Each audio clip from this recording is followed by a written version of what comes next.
Baik, di sini saya akan menjelaskan tentang sumbangan ilmu psikolinguistik dalam perkembangan bahasa.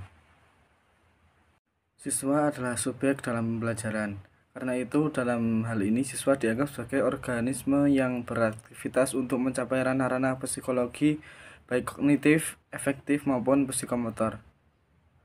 Kemampuan menggunakan bahasa yang baik secara reseptif atau menyimak dan membaca maupun produktif berbicara dan menulis melibatkan ketiga ranah tadi. Dalam sebuah penelitian yang dilakukan oleh Granham Nabahan tahun 1992 terhadap aktivitas berbicara ditemukan berbagai berbicara yang menyimpang atau kurang benar dengan pengklasifian kesalahan sebagai berikut. Berbicara yang menyimpang tipe-tipe ucapan yang seharusnya kesalahan antisipasi perusahaan ucapan yang seharusnya kesalahan antisipasi penerusan pengurangan atau hapologi penambahan pertukaran dan pergantian.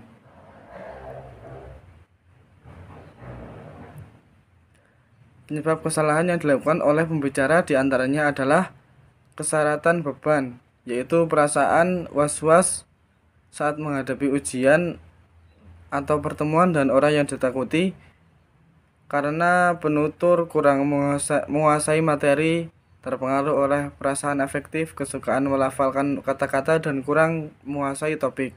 Dari penyebab kesalahan-kesalahan tadi dapat kita klasifikasikan berdasarkan ranah psikologi. Penyebab kesalahan berupa perasaan was-was berkaitan dengan ranah efektif. Penyebab kesalahan berupa kurang menguasai materi atau topik berkaitan dengan ranah kognitif. Dan penyebab kesalahan berupa kesukaran melafalkan kata berkaitan dengan ranah psikomotor. Contoh-contoh kesalahan dan penyebab kesalahan yang telah dijelaskan tadi menunjukkan bahwa peran psikolinguistik dalam pembelajaran bahasa sangat penting. Tujuan pembelajaran bahasa sangat penting. Tujuan umum pelajaran bahasa yaitu siswa menggunakan bahasa Indonesia yang baik dan benar, baik dalam berbahasa lisan ataupun berbahasa tulis. Agar siswa dapat berbahasa Indonesia yang baik dan benar, diperlukan pengetahuan dan kaidah-kaidah bahasa.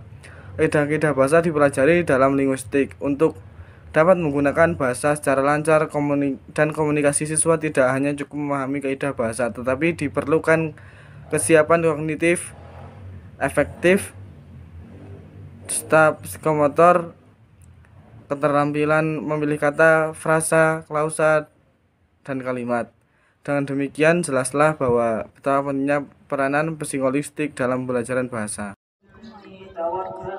Nama saya Wirda Laila Khulisitullah, NIM 20200-413. Di sini saya akan mempresentasikan manfaat psikolinguistik dalam pembelajaran keterampilan berbahasa. Manfaatnya yaitu 1. Siswa mampu menggunakan bahasa Indonesia baik dan benar, baik berbahasa lisan atau tulis. Agar siswa dapat berbahasa Indonesia yang baik dan benar, diperlukan pengetahuan akan kaidah bahasa. Kaidah bahasa dipelajari dalam linguistik. 2. Siswa dapat menggunakan bahasa secara lancar dan komunikatif. Agar siswa dapat menggunakan bahasa yang lancar dan komunikatif, siswa tidak hanya cukup memahami kaidah bahasa, tetapi diperlukan kesiapan kognitif, yaitu pembahasan kaidah bahasa dan materi yang disampaikan afektif, tenang, yakin, percaya diri, dan mampu mengeliminasi rasa cemas, rasa ragu-ragu, dan was-was. Psikomotor, lafal fasih, keterampilan memilih kata, frasa, klausa, dan kalimat. Assalamualaikum warahmatullahi wabarakatuh. Perkenalkan, nama saya Putri Ladiato Syan Fikri. Di sini saya akan menjelaskan materi tentang karakteristik kelainan bicara dan bahasa. Kelainan bicara dan atau bahasa adalah adanya masalah dalam komunikasi dan bagian-bagian yang berhubungan dengannya, seperti fungsi organ bicara. Kelainan atau gangguan berbicara dapat berpengaruh terhadap seluruh aspek kehidupan, mengingat pentingnya bahasa dan keterampilan berkomunikasi dalam kehidupan anak-anak. Kemudian penyebab terjadinya kelainan bicara dan bahasa.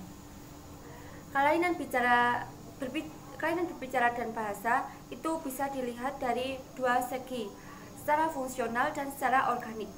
Secara fungsional itu seperti stres, bukan pengaruh dari kerusakan fisik. Kemudian yang kelainan organik itu seperti bibir sumbing. Kelainan ini dapat dihubungkan dengan kelainan fisiologis atau secara fisik. Kemudian masuk ke karakter anak dengan kelainan bicara dan bahasa. Menurut Haras dan Bahari itu ada dua, yaitu kesulitan dalam mengekspresikan pikirannya, yang kedua kesulitan dalam memahami apa yang diucapkannya. Yang kesulitan untuk mengekspresikan itu ada 4 faktor, yaitu 1. Tata bahasa, kefasihan, perbendaharaan kata, dan pengulangan. Untuk yang kesulitan dalam memahami apa yang diucapkannya itu juga ada 4 faktor, yaitu menanggapi, mengabstraksikan, menghubungkan, dan menggali pemikiran. Kemudian kita bisa melihat anak-anak dengan kelainan bahasa itu bisa dilihat dari 11 yang kita dapat diamati. Kemudian yang pertama itu mempergunakan tata bahasa dengan tidak tepat. Yang kedua, kurangnya kemampuan menggambarkan sesuatu secara khusus. Yang ketiga, sering malu. Yang keempat, melompat dari satu topik ke topik yang lain. Yang kelima, mempunyai keterbatasan perbendaharaan kata. Yang keenam, mempunyai kesulitan mempergunakan kata untuk mengomunikasikan sesuatu. Yang ketujuh yaitu mempergunakan bahasa sosial yang jelek. Yang selanjutnya yaitu takut bertanya, tidak tahu pertanyaan apa yang akan diajukan, atau tidak tahu bagaimana bertanya sesuatu pertanyaan. Selanjutnya yang ke-9 yaitu mengulang informasi yang sama dalam komunikasi secara terus-menerus. Yang ke-10 yaitu mempunyai kesulitan dalam mendiskusikan konsep-konsep abstrak, waktu, dan ruang. Yang ke-11 yaitu sering tidak cukup memberikan informasi kepada lawan bicaranya. Sekian materi yang dapat saya sampaikan. Wassalamualaikum warahmatullahi wabarakatuh. Bismillahirrahmanirrahim. Di sini saya akan menjelaskan materi yang terakhir, yaitu pembelajaran bagi anak yang mempunyai kelainan bicara dengan bahasa dan bicara. Kelainan berbicara dalam bahasa adalah adanya masalah dalam komunikasi dan bagian-bagian yang berhubungan dengannya, seperti fungsi organ bicara keterlambatan, sampai yang tidak mampu untuk mengeluarkan suara atau memahami dan mempergunakan bahasa. Penyebab dari terjadinya kelainan bicara dan bahasa bisa disebabkan karena ketidaknormalan sebelum lahir.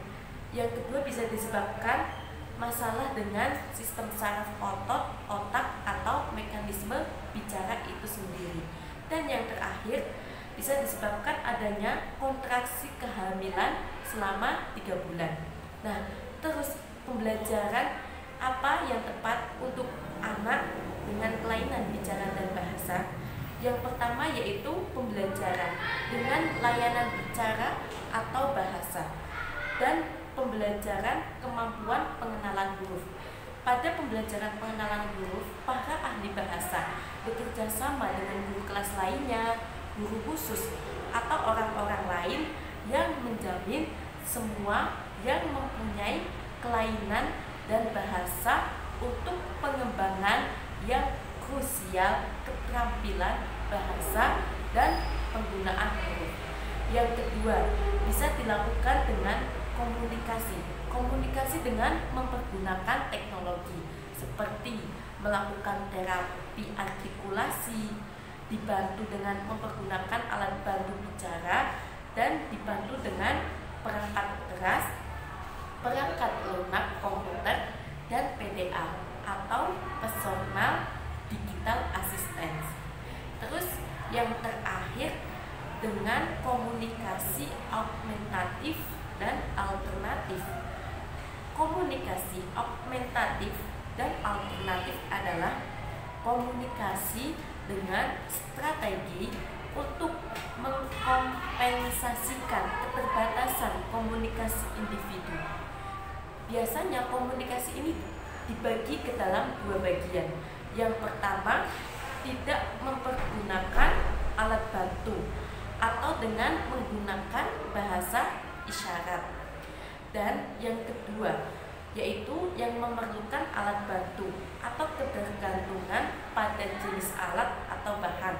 Contoh komunikasi dengan menggunakan alat dalam komunikasi augmentatif dan alternatif ini adalah dengan penggunaan papan. Sekian penjelasan dari saya. Wassalamualaikum warahmatullahi wabarakatuh.